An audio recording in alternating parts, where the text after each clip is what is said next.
నమస్కారం. మనం ఈ భాగంలో 7వ తరగతి తెలుగు వాచకంలోని 8వ పాఠ్యాంశమైన గ్రామాలలోని వేడుకలు, క్రీడా వినోదాలు అనే పాఠ్యాంశంలో 4వ భాగాన్ని నేర్చుకుందాం. ఇప్పటి వరకు మనం 1, 2, 3 భాగాలలో చాలా వరకు పాఠ్యాంశాన్ని నేర్చుకున్నాం. మిగిలినటువంటి పాఠ్యాంశాన్ని ఈ భాగంలో పూర్తి చేద్దాం. పాఠ్యాంశాన్ని చదివే ముందు ఒకసారి మా ఛానల్ స్క్రీన్ పైన చూపిస్తాను, చూడండి. వెల్కమ్ టు SM తెలుగు పాఠశాల. ఇది యూట్యూబ్ ఛానల్.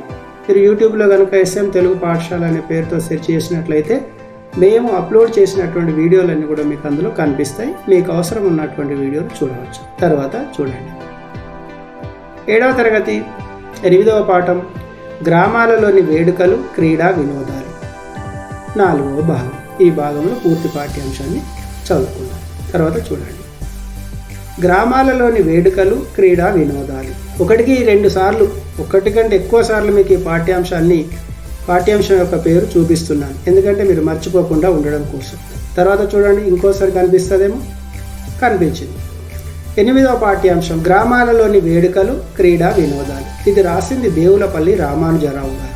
ఈ పాఠ్యపుస్తకంలో పేరు ఈ విధంగా ఉంటుంది. తదుపరి పాఠ్యాంశాన్ని చూద్దాం. ఈ భాగము మనం 3వ భాగంలో చదువుకున్నటువంటి ఈ పేరాగ్రాఫ్ను ఒకసారి చదువుదాం. పల్లెటూళ్ళలో ఉయ్యాల లూగుట బాలబాలికలే గాక పెద్దలు కూడా మిక్కిలి మక్కువ చూపించే క్రీడ.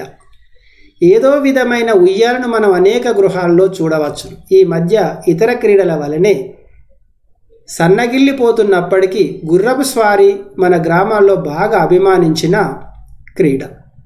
మల్ల యుద్ధాలు, కుస్తీలు మొదలైనవి తరతరాల నుండి మన వారు అభిమానించి ప్రోత్సహించిన క్రీడలు.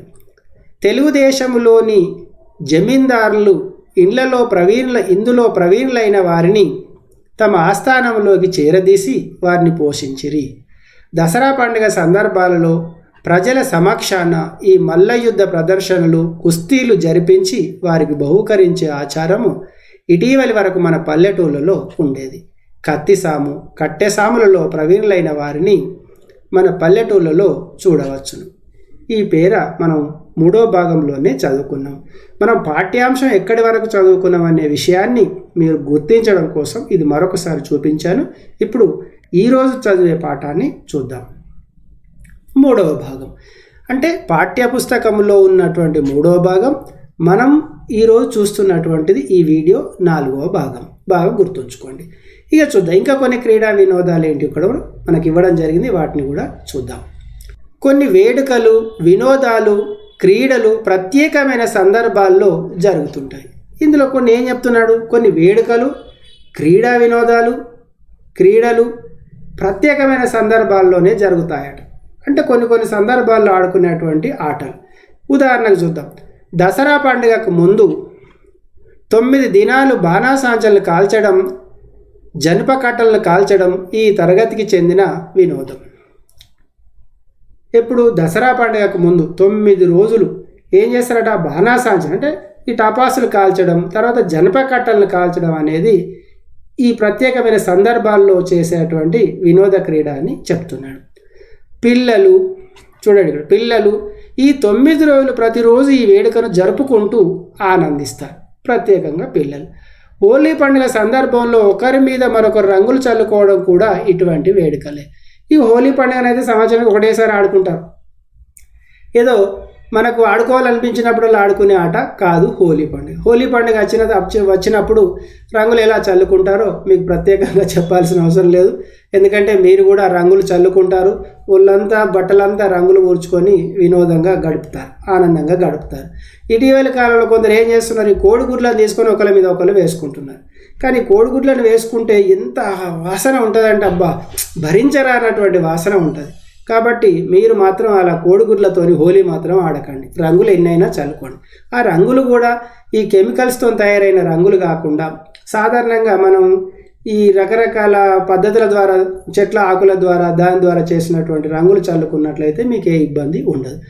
కెమికల్స్తో తయారు చేసినటువంటి రంగులు కనుక మీరు చల్లుకున్నప్పుడు అవి కళ్ళలో పడ్డట్లయితే కళ్ళు చాలా మంటలు లేస్తాయి. కొన్ని సందర్భాల్లో కళ్ళు దెబ్బతినే పరిస్థితి కూడా ఉంటుంది. కాబట్టి అలాంటి రంగులు వాడకుండా మామూలుగా తయారు చేసుకున్నటువంటి రంగులు వాడుకోవడం మంచిది. ఈ హోలీ సందర్భంగా ఆడే రంగులాట మరెప్పుడు ఆడరు, సంవత్సరానికి ఒకరోజు మాత్రమే ఆడతారు. ఏరువాక పున్నమనగా జ్యేష్ఠ పున్నమ రైతులకు మిక్కిలి సంతోషకరమైనటువంటి పబ్బం అంటే పండుగ. ఈ ఏరువాక పున్నమి అనేది జ్యేష్ఠ పున్నమ. ఆ రోజు వస్తున్నట్టు ఆనాడు వారు తమ ఎడ్లను కడిగి వాటిని రంగురంగులతో అలంకరించి తమ నాగళ్ళ మీద ఎర్రమన్నుతోనూ సున్నముతోనూ పట్టెలు వేసి ఆ నాగళ్ళను భుజాల మీద వేసుకొని ఏం చేస్తారట, ఏళ్లతో పాటు ఊరేగి వెళ్ళి దున్ని ఆ సంవత్సరపు వ్యవసాయ పనులను అత్యంత ఉత్సాహంతో ప్రారంభించుదురు. ఇది గ్రామాల్లో ఉన్న వాళ్ళకు తెలుసు. ఈ పండుగ జ్యేష్ఠ పౌర్ణమి రోజున ఏం చేస్తారు, రైతులందరూ కూడా తమకున్నటువంటి ఎద్దులను బాగా కడిగి వాటి కొమ్ములకు రంగులు వేసి తర్వాత వాటికి రకరకాల బొట్లు పెట్టి, కాళ్ళకు బొట్లు పెట్టి, మెడలో గజ్జెలు ఇట్లా మువ్వలు వేసి ఇట్లా గనగన అనేటువంటి పెద్దగా ఉండేటువంటి గజ్జెలు వేసి వాటిని అలంకరిస్తారు.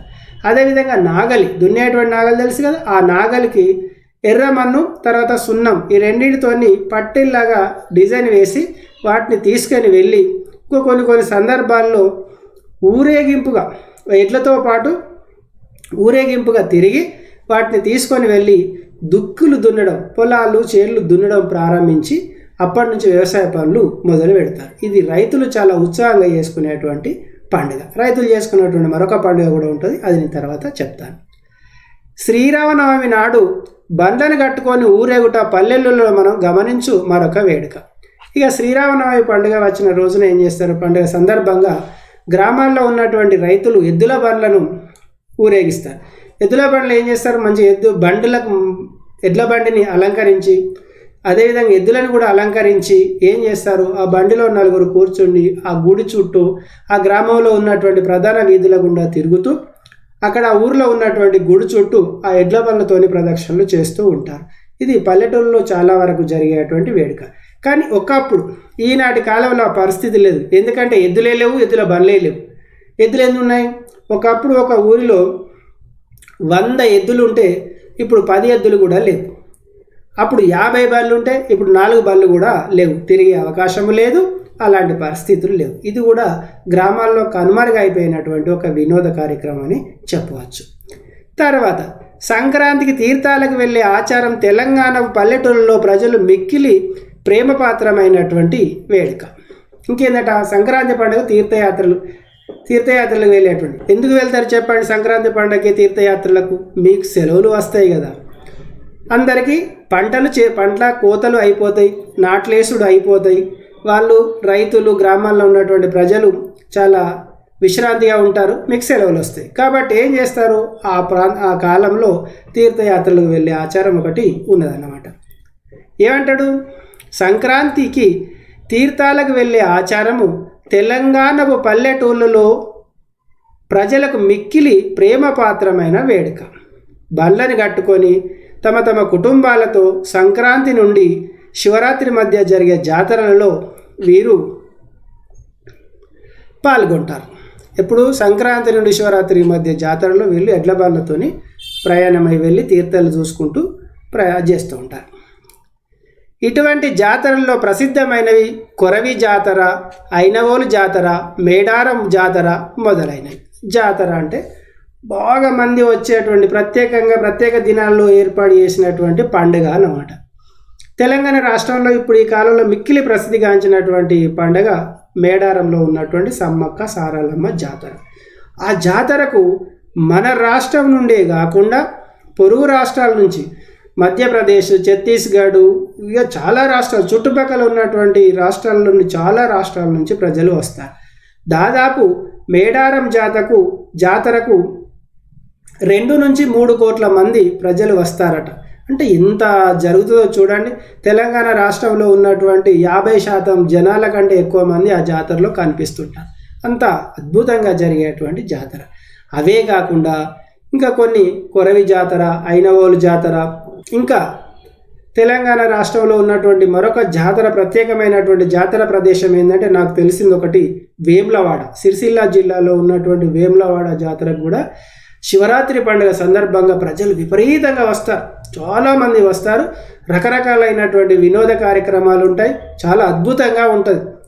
పట్టణం అంతా కూడా రంగురంగుల లైట్లతో అలంకరించడం వలన ఎంతో అద్భుతంగా కనిపిస్తుంది. ఒకసారి వీలైతే మీరు కూడా చూడండి. తర్వాత చూద్దాం. ఈ జాతరల్లో అసంఖ్యాకముగా జనులు పాల్గొంటారు. దేవాలయాలలో సీతా కళ్యాణం మొదలైన ఉత్సవాలు జరిపించడం పల్లెటూరు ప్రజలకు అభిమానాస్పదమైన వేడుక. ఇంకా శ్రీరామనవమి రోజున తర్వాత ఆ రోజున గ్రామాల్లో ఉన్నటువంటి దేవాలయాల్లో సీతారాముల కళ్యాణం, సీతా కళ్యాణం జరిపిస్తారు అని చెప్తున్నాడు. ఇక్కడ దేవాలయాల్లో సీతా కళ్యాణం జరిపిస్తుంటారు. మీరు చూడండి, శ్రీరామనవమి వచ్చిందంటే దేశంలో ఉన్నటువంటి ప్రతి ఆలయములో కూడా ఈ కళ్యాణ ఉత్సవాలు జరుగుతుంటాయి. మీరు కూడా ఏదో ఒక చోటికి వెళ్ళి ఉంటారు. పోకున్నా, మీరు ఆ జాతరకు వెళ్ళకున్నా అలాంటి సంఘటన చూసే ఉంటారు, వినే ఉంటారు. శక్తి పూజలు పల్లెటూరి ప్రజానికంలో చాలా ప్రచారంలో ఉన్నవి. ఇక్కడ ఏమి శక్తి అంటే దుర్గా, కాళీ, ఎల్లమ్మ మొదలైన దేవతలకు మేకపోతులను బలి ఇచ్చే వేడుక చాలా ప్రసిద్ధమైనది. గ్రామాల్లో చూసినట్లయితే అద్భుతంగా ఉండేటువంటి వేడుకల్లో దుర్గా పూజకు వాయించేటువంటి ఒక వాయిద్యం ఉంటుంది, మహా అద్భుతంగా ఉంటుంది. కాళీ, ఎల్లమ్మనైతే చాలా వరకు ఎల్లమ్మకు వీళ్ళు చేసేటువంటి వేడుక 5 రోజులు నిర్వహిస్తారు. ఇంకా గ్రామాల్లో బీరప్ప పండుగ నిర్వహిస్తారు, అద్భుతంగా ఉంటుంది. జనాలు విపరీతమైనటువంటి జనాలు వస్తారు. మంచి వినోద కార్యక్రమాలు. ఏంటి వినోద కార్యక్రమాలు? బీరప్ప పండుగ, తర్వాత ఎల్లమ్మ పండుగ, ఇవన్నీ కూడా అద్భుతంగా ఉండేటువంటి పండుగ. ఏం చేస్తారు? ఎల్లమ్మ కానీ, కాళీ కానీ, దుర్గా కానీ వీటికి పూజలు చేసేటప్పుడు ఏం చేస్తారు? మేకపోతులను బలిస్తారు. ఇక ఇవన్నింటికంటే ప్రతి ఊరిలో ఉండేటువంటి పండుగ, బలి ఇచ్చే పండుగ అంటే పోచమ్మ పండుగ. పోచమ్మ పండుగ చేసినప్పుడు ఏం చేస్తారు? ఖచ్చితంగా ఒక గొర్రెను తీసుకెళ్ళి ఆ పోచమ్మ ముందట కోస్తారు. కోయడం అంటేనే బలి ఇవ్వడం, అంటే కోయడం. కోసి పండుగ చేసుకుంటారు. ఇది మీరు అందరూ చూసే ఉంటారు. తర్వాత చూడండి, ఈ విధంగా అన్ని తరగతుల వారికి అభిమానాస్పదమైన వేడుకలు, వినోదాలు మన పల్లెటూళ్ళలో పుష్కలముగా ఉన్నాయి. ఇవన్నీ ఎన్నో ఉన్నాయి. కొన్ని వినోదాలు, క్రీడలు స్త్రీలకు మాత్రమే ప్రత్యేకమైనవి. ఇంకా కొన్ని స్త్రీలకు ప్రత్యేకమైనవి కూడా ఉన్నాయట, చూద్దాం. ఇందులో కోలాటం ముఖ్యంగా పేర్కొనదగినది. కోలాటం అంటే కోళ్ళు బట్టి ఆడుతూ ఉంటారు. ఈనాటి కాలంలో సాధారణంగా దసరా పండుగ సందర్భంగా, అంటే తెలంగాణ రాష్ట్రంలో జరిగేటువంటి బతుకమ్మ పండుగ సందర్భంగా ఈ ఆటలు ఎక్కువగా ఆడుతున్నారు. కామిని పున్నమకు ముందు వెన్నెల రాత్రుల్లో యువతులు ఈ కోలాటం అనే పద్ధతిని తెలంగాణ పల్లెటూళ్ళలో బాగా ప్రచారంలో ఉన్నది అన్నాడు. కానీ ఈ కామిని పండుగ సందర్భంగా కోలాటం అనేది నేనైతే చూడలేదు. వాళ్ళు ఏం చేస్తారంటే చప్పట్లు కొట్టుకుంటూ ఆడుతూ ఉంటారు. ఇక హోలీ ఆడిన విధంగానే దానికి చప్పట్లు కొట్టుకుంటా వాళ్ళు ఏం చేస్తారంటే వినోదంగా గడుపుతూ ఉంటారు. కానీ కర్రలతోని కోలాటం ఆడడం అనేది నేను చూడలేదు. అది ఉండే కావచ్చు ఒకప్పుడు, ఇటీవల కాలంలో అది లేదు కావచ్చు. ఓకేనా, తర్వాత చూద్దాం. ఉన్నది, అక్కడికి అయిపోయింది. పురుషులు కూడా కోలాటం వేయడం, ఆ సందర్భాల్లో పాటలు పాడడం కొన్ని ప్రత్యేక ప్రాంతాలలో కనిపిస్తుంది. పురుషులు కూడా ఈ ఆట ఆడతారని చెప్తున్నాడు. అందుచేత దీన్ని స్త్రీ పురుషులకు సమాన ఆదరణీయమైన క్రీడ అని కూడా చెప్పవచ్చు. అందరు స్త్రీలు పురుషులు అందరు కలిసి ఆడే ఆట.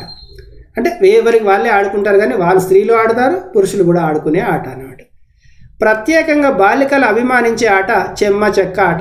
ఇక చెమ్మ చెక్క అంటే ఎట్లా ఆడుతారో మీకు తెలుసు కదా. ఇద్దరు పిల్లలు ఇలా ఒకరి చేతును కుడి చేతును ఎడమ చేతును కుడి చేత ఒకరి చేతులు ఒకరు పట్టుకొని ఇట్లా లాగుకుంటూ ఆడుతూ ఉంటారు. అది చెమ్మ చెక్క. అప్పుడు పాట ఆడతారు కదా, చెమ్మ చెక్క సారడేసి మొగ్గ అని పాడతారు కదా, ఆ పాట అన్నమాట. అది మీరు ఆడుకునేటువంటి ఆట. తెలుగు సీమలలో ఏ పల్లెటూరికి వెళ్ళినా చూడవచ్చు, ఇవి అంతటా ఆడతారు. అచ్చనగన్ల ఆట మన పల్లెటూళ్ళ బాలికలు అభిమానించేటువంటి మరో రమ్యమైనటువంటి క్రీడ. కచ్చకాయలను ఎగరవేస్తూ ఆడపిల్లలు ఈ ఆటను ఆడే దృశ్యం మిక్కిలి సుందరంగా ఉంటుంది. మీ క్లాసులో మీ సార్ లేనప్పుడు మీ క్లాసులో ఉన్నటువంటి అమ్మాయిలు ఆడుకోరా, కచ్చకాయలు ఆడుకోరా? అది కచ్చకాయల ఆట. ఇది మీరందరూ చూసే ఉంటారు. తర్వాత ఏమన్నా చూద్దాం. సుందరమైనది అంటే చాలా ఆనందంగా ఆడుకునేటువంటి ఆట అన్నమాట. తర్వాత చూడండి, ఓమన గుంటలాట బాలికలకు యువతులకు అభిమానాస్పదమైనటువంటి క్రీడ. ఈ ఓమన గుంటలు అనేది ఎలా ఉంటుందంటే మీకు ఇంతకుముందు చెప్పాను అనుకుంటా, ఇక్కడ చెప్తాను చూడండి. ఇక్కడ ఒక వరుసల 6 గుంతలు, మరో వరుసల 6 గుంతలు ఉంటాయి. అందులో ఒక్కొక్క గుంతలో 5 ఈ కచ్చకాయలు ఉంటాయి కదా, చింతగింజలు లేకపోతే కచ్చకాయలు అందులో వేస్తారు. వేసి ఏం చేస్తారంటే ఒక్కొక్కరు ఆడేటప్పుడు ఒక గుంతలో ఉన్నటువంటి 5 తీసుకొని ఒక్కొక్క గుంతలో ఒక్కొక్కటి వేసుకుంటూ పోతారు. వేసుకుంటూ పోయిన తర్వాత అయిపోయిన తర్వాత మరొక గుంతలో మరికొన్ని ఉంటాయి కదా, అవి తీసుకొని మళ్ళీ వేస్తారు. ఇలా వేసేటప్పుడు వాళ్ళ చేతిలో ఉన్నటువంటి కచ్చకాయలు చింతగింజలు అయిపోయిన తర్వాత దాని పక్కన ఖాళీ ప్రదేశం ఒకటి వస్తే, ఖాళీ గుంత వస్తే, ఆ ఖాళీ గుంత పక్కన ఉన్నటువంటి గుంతలో ఉన్నటువంటి అన్నీ కూడా వాళ్ళు తీసేసుకుంటారు. ఆ విధంగా ఉంటుంది. మీకు ప్రత్యేకంగా మరొకసారి చెప్తాను, చాలా బాగుంటుంది అది. ఒక కట్టె దిమ్మలో 14 గుంటలు చెక్కి, 14 అంటే 7 అన్నమాట, 6 కాబట్టి 7. వాటిలో చింతగింజలు పోసి ఆటను ఆడుతుంటారు. చింతగింజలు దొరికితే చింతగింజలు, మరే గింజలైనా ఆడతారు. ఈ విధమైన కట్టెల దిమ్మలు పల్లెటూళ్ళకు వెళ్ళి చూస్తే అనేక కుటుంబాల్లో కనిపిస్తుంటాయి. ఈ కట్టెల దిమ్మల కంటే కూడా చాలామంది పిల్లలు నేటి కాలంలో ఏం చేస్తున్నారంటే గుంతలు కూడా తవ్వకుండా ఏం చేస్తున్నారు, చాక్ పీస్తోని అట్లా గుండాలు గీసుకొని, అదే సర్కిల్, గుండాలు అంటే సర్కిల్ గీసుకొని ఆ సర్కిళ్ళల్లో వేసుకుంటూ ఆడుకుంటున్నారు. తర్వాత గుజ్జనగూళ్ళ ఆట కూడా బాలికలకు ప్రత్యేకమైనది.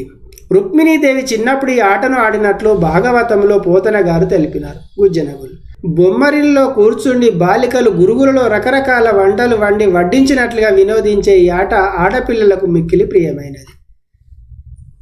ఈ బొమ్మరిల్లు అంటే మీరు బొమ్మరిల్లు సినిమా అనుకుంటున్నారు, అదేం కాదు. పిల్లలు ఖాళీ ప్రదేశంలో ఏం చేస్తారు, మట్టితోని చిన్నగా ఇంత ఎత్తు వరకు ఏం చేస్తారు, ఇట్లా కట్టుకుంటారు, ఇల్లు లెక్క కట్టుకుంటారు.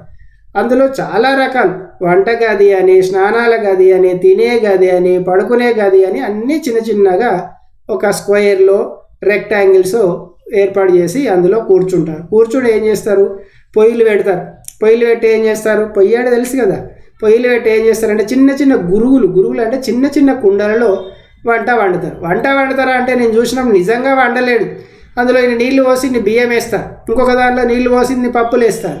ఇట్లా పట్టిగానే అది ఆ పొయ్యిలో పెట్టి ఆ పొయ్యి కింద పట్టి చిన్న పుల్లలు పెట్టి ఇట్లా యాక్షన్ చేసి అంటించినట్టు చేసి ఒక కట్టె పుల్ల పట్టి కలిపి గరిటెలాగా కలిపి కాసేపటికి ఏం చేస్తారు, ఉడికినాయి అని తీసి ఆ నీళ్ళలో ఉన్న వాటినే ఈ పప్పు గింజలను ఆ బియ్యం గింజలు కలుపుకొని అక్కడ ఉన్నటువంటి పిల్లలందరూ కూడా పెట్టుకొని తింటారు.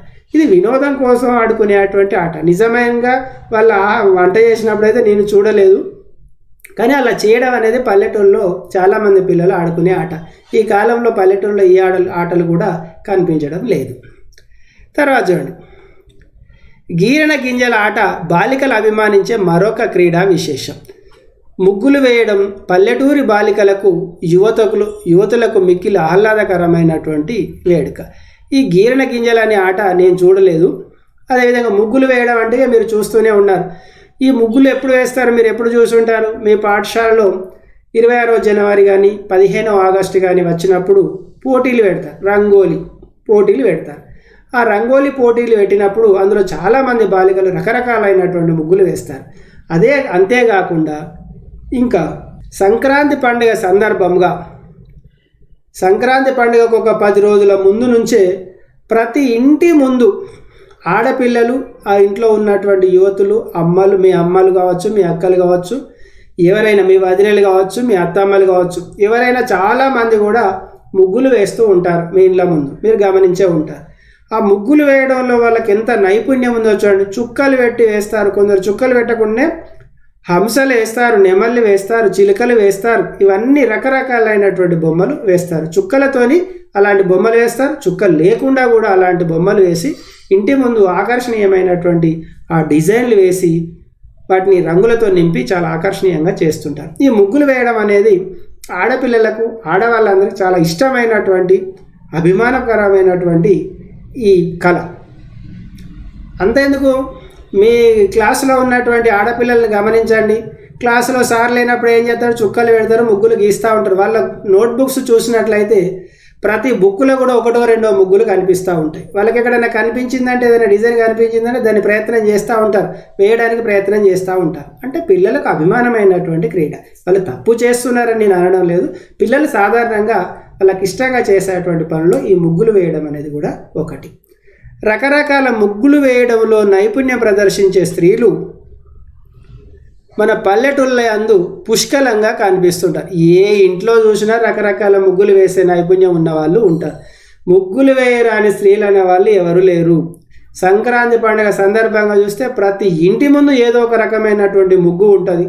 ఆ ముగ్గులు రకరకాల రంగులతోని అలంకరించి ఉంటాయి. ఇంకా సంక్రాంతి పండుగ సందర్భంగా తెలంగాణ ప్రాంతంలోనైతే ముగ్గుల పోటీలు ఎక్కువ నిర్వహిస్తుంటారు, మీరు చూసే ఉంటారు.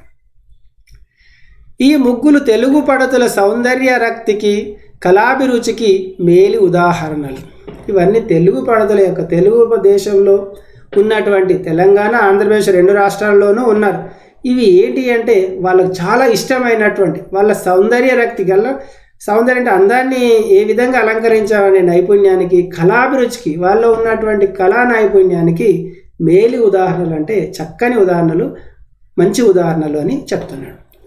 ఈనాడు ఎక్కువగా వ్యాప్తిలో లేకపోయినా చిలుకలను పెంచి వానికి బుద్ధులు చెప్పి వినోదించుట తెలుగు సీమలోని పల్లెటూళ్ళ యందలి సంపన్న గృహాలలో, సుందరాంగుల వేడుకలలో బహురమ్యమైనది. ఇంకేం చేసేవాళ్ళట, పూర్వకాలంలో గ్రామాల్లో ఉన్నటువంటి సంపన్న కుటుంబంలో ఉన్నటువంటి స్త్రీలు చిలుకలను పెంచేవాళ్ళు. రామచిలుకలు ఉంటాయి కదా, రామచిలుకలను పెంచి వాటికి మాటలు నేర్పించేవాళ్ళు.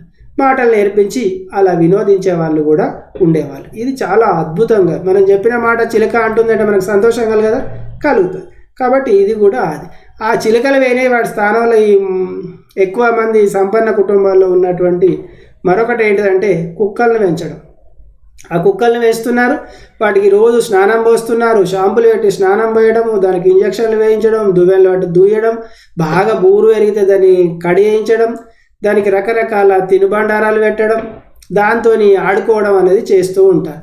అది వస్తుంది, వీళ్ళు బెడ్ మీద పడుకుంటే అది కూడా బెడ్ మీదే పడుకుంటుంది, వీళ్ళు కూర్చుంటే అది వచ్చి ఒళ్ళో కూర్చుంటుంది. ఈనాటి కుక్కలు నువ్వు చూసినట్లయితే అలాంటి పరిస్థితి ఉంది. మీరు చాలామంది కుక్కలను పెంచిన వాళ్ళని చూసే ఉంటారు. చిలుకలను పెంచడం అనేది ఈనాటి కాలంలో ఎక్కడా లేదు. దాదాపు 1, 2 అని చెప్పుకుందామన్నా కూడా లేవు. ఎందుకంటే చిలుకలను పెంచడం అనేది చట్టరీత్యా నేరం అనే ఒక చట్టం ఉన్నది కాబట్టి అది చిలుకలను పెంచే ఆలోచన ఎవరికి లేదు. అలాంటి అవకాశాలు కూడా ఈనాటి కాలంలో లేవు. కానీ కుక్కలను అయితే పెంచేవాళ్ళు చాలామంది ఉన్నారు. తర్వాత చూడండి, ఈ విధంగా మన పల్లెటూళ్ళ జీవితాన్ని పరిశీలించితే క్రీడలకు, వినోదాలకు మన వారు ఎంత ముఖ్యమైన స్థానాన్ని ఇచ్చినారో వెల్లడి కాగలదు. ఇన్ని విషయాలు తెలిసిన తర్వాత మనకేం అర్థమైందంటే, పల్లెటూళ్ళలో ఉన్నటువంటి ప్రజలు వాళ్ళ జీవిత విశేషాలను పరిశీలిస్తే ఏం తెలుస్తుంది మనకు? క్రీడలకు, వినోద కార్యక్రమాలకు వాళ్ళు ఎంత ప్రాముఖ్యతనిచ్చారో మనకు అర్థమవుతుంది అని చెప్తున్నారు. వాస్తవంగా అది వాస్తవమైనటువంటి పరిస్థితి. క్రీడాభిరామమైన పల్లెటూరి జీవితంలోని ఉత్తమ సంస్కృతిని ఈ క్రీడలు, వేడుకలు, వినోదాలు మనకు వెల్లడి చేస్తున్నాయి. గ్రామాల్లో ఉన్నటువంటి ఈ క్రీడలన్నీ కూడా క్రీడాభిరామమైనటువంటి పల్లెటూళ్ళు, క్రీడలకు నిలయమైనటువంటి పల్లెటూళ్ళ యొక్క జీవితం, పల్లె ప్రజల యొక్క జీవితంలో ఉన్నటువంటి ఉత్తమ సంస్కృతిని, అంటే వాళ్ళ యొక్క ఆచార వ్యవహారాలను, వేడుకలు, ఈ క్రీడా వినోదాలన్నీ కూడా మనకు తెలియజేస్తున్నవి అని చెప్తున్నాడు రచయిత దేవులపల్లి రామానుజరావు గారు. ఇది ఎక్కడి నుండి తీసుకోబడ్డది? రేడియో ప్రసంగం. మీకు పాఠం మొదటి భాగంలోనే చెప్పాను. 1959లో దేవులపల్లి రామానుజరావు గారు రేడియోలో మాట్లాడినటువంటి ప్రసంగ వ్యాసము ఈ పాఠ్యాంశం. చాలా బాగుంది కదా. మీరు కూడా మీ గ్రామాల్లో, మీ పట్టణాల్లో ఇలాంటి క్రీడలు ఆడుకొని చాలా ఆనందాన్ని పొందండి. క్రీడలు ఆడుకోమంటే బడికి మానేసి కాదు, బడికి వెళ్ళాలి, ఆటలు ఆడుకోవాలి. ఓకే, ఇంతటితో ఈ పాఠం అయిపోయింది. ఓకే, తర్వాత చూద్దాం. ఇంతటితో ఈ పాఠ్యాంశం కంప్లీట్ అయిపోయింది, పూర్తి అయిపోయింది. తదుపరి భాగంలో మరొక పాఠ్యాంశాన్ని చూద్దాం. దానికన్నా ముందు ఏముందో ఇప్పుడు చూద్దాం. ఎనీహౌ, ఇప్పటి వరకు మీరు నా పాఠం విన్నందుకు, మా ఛానల్ చూసినందుకు thanks for watching my channel. మీకు కనుక ఈ పాఠం నచ్చినట్లయితే లైక్ చేయండి, అదేవిధంగా మీ మిత్రులకు షేర్ చేయండి. సబ్స్క్రైబ్ చేసుకోండి. సబ్స్క్రైబ్ చేసుకున్నట్లయితే నెక్స్ట్ మేము అప్లోడ్ చేసేటువంటి వీడియోకి సంబంధించిన నోటిఫికేషన్ వచ్చి మీరు ఆ వీడియోలు చూసే అవకాశం మీకు ఉంటుంది. ఓకే, తదుపరి ఏమిటో చూద్దామా. Question and answers in next part. ఈ పాఠ్యాంశానికి సంబంధించినటువంటి ఈ పాఠ్యాంశంలో ఉన్నటువంటి ప్రశ్నలకు జవాబులు తర్వాత భాగంలో చూద్దాం. ఓకేనా, బాయ్.